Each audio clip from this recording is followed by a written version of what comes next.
Hi, welcome back. We've been going over some quotes from Nietzsche and looking at how they apply in post-Nietzschean philosophy and how perhaps they are assumptions underlying critical theory, and that critical theory is being played out in culture today. So I wanted to go over some quotes from Nietzsche's Human, All Too Human. And these quotes, I think, will start to sound familiar. I'm just going to read and discuss.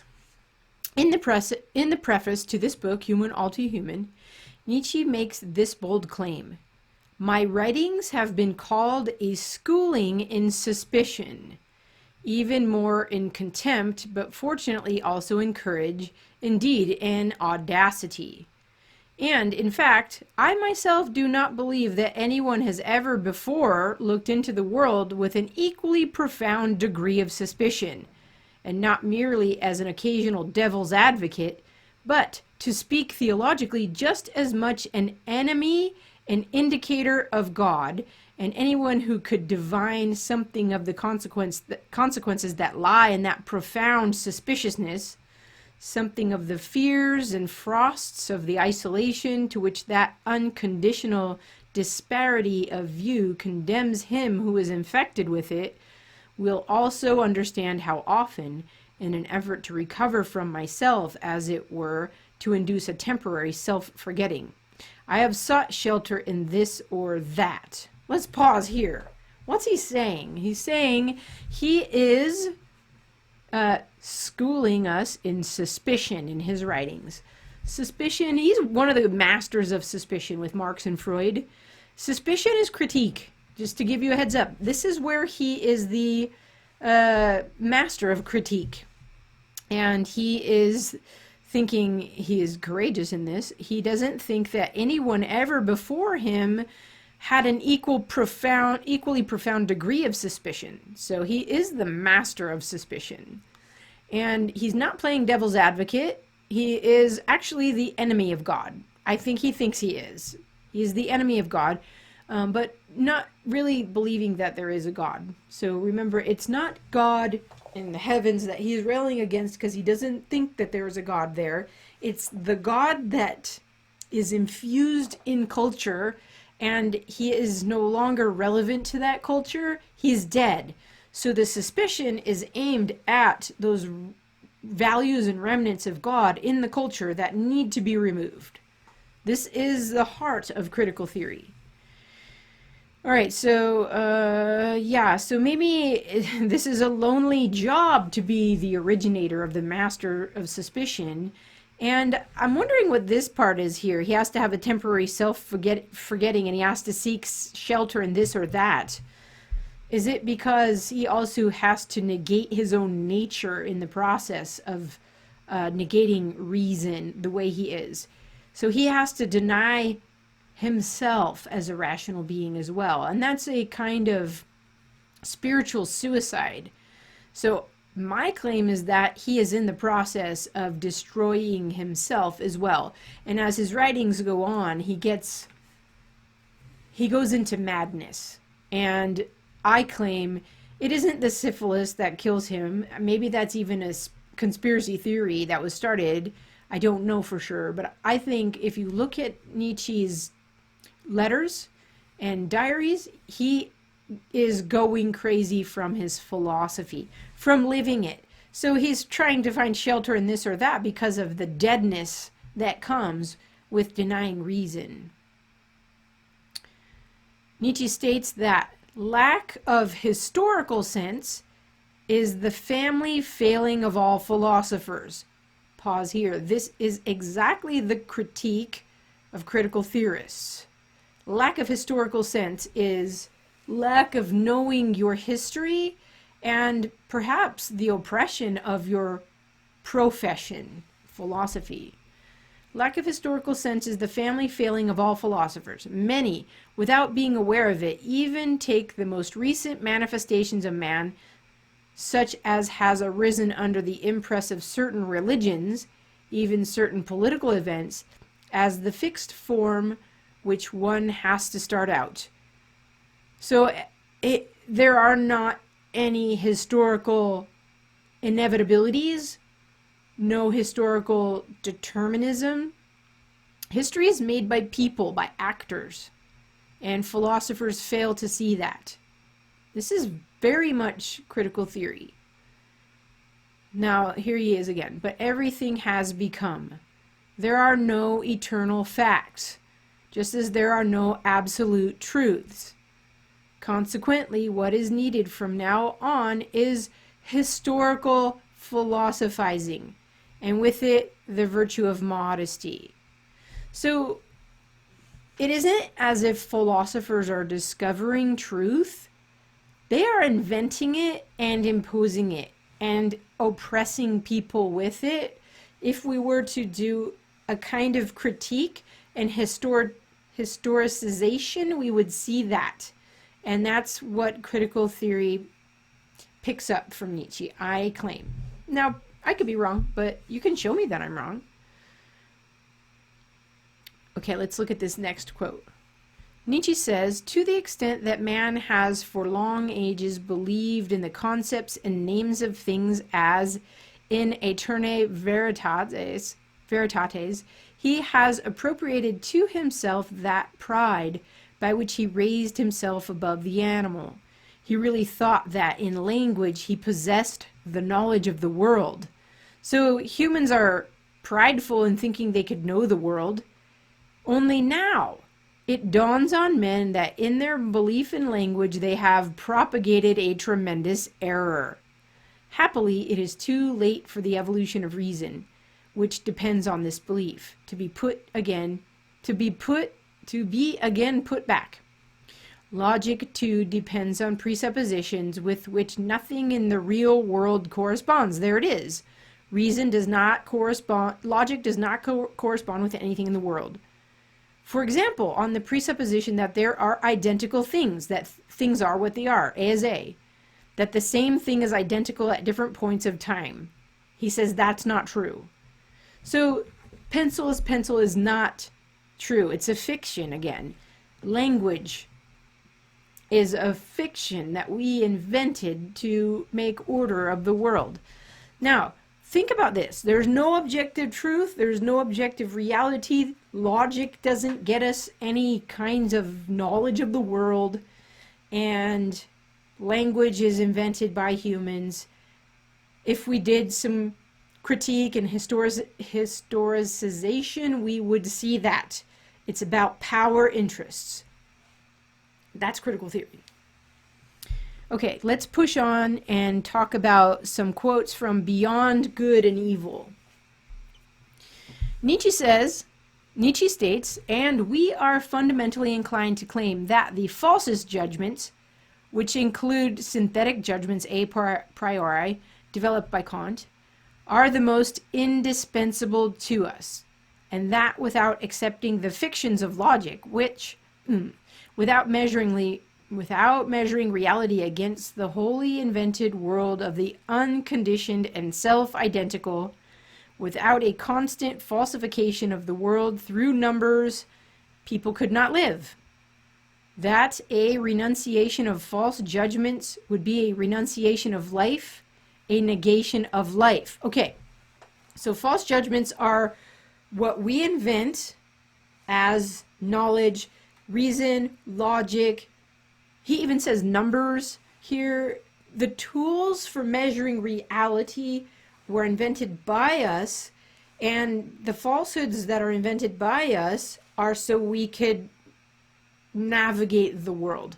If we recognize their falsehoods and we turn away from them because they're false, we will not live. This is death. It's a negation of life.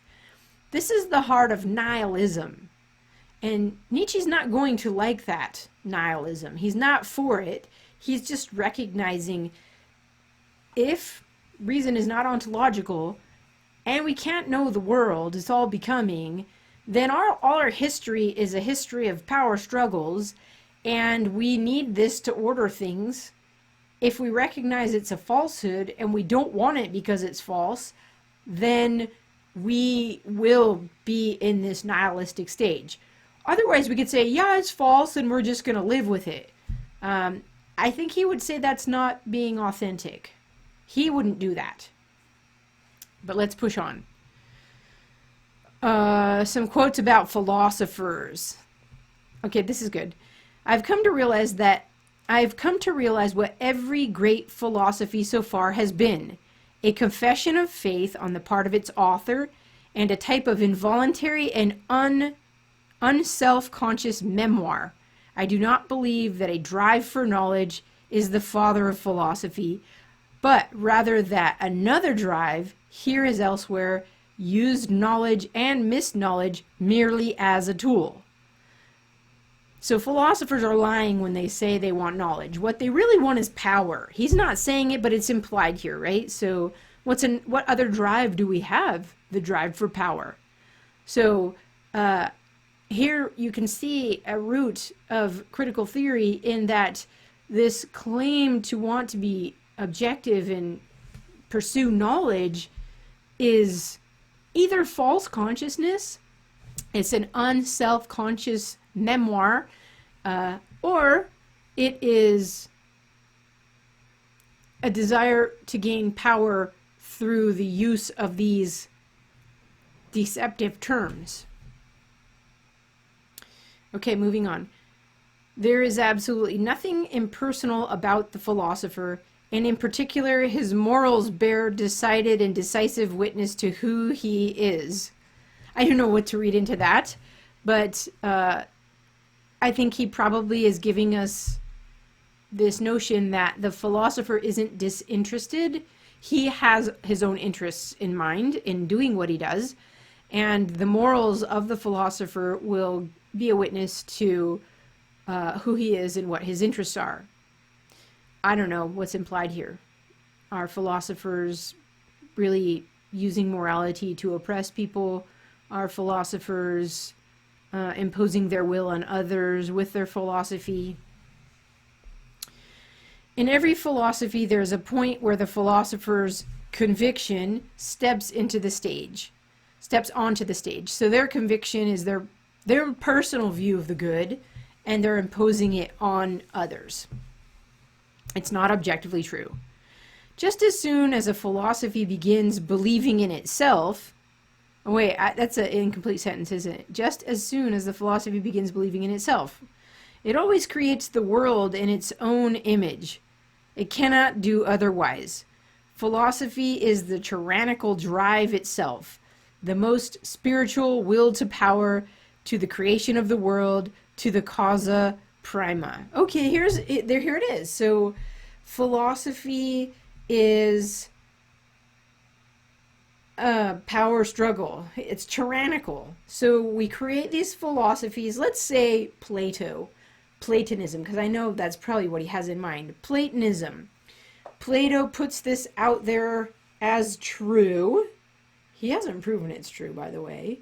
He creates a world with this philosophical system, and that world is now how we interpret our experiences through that filter, and it turns out that that's just not true, and it's tyrannical, and it's a will to power. It's a creation of the world that isn't true.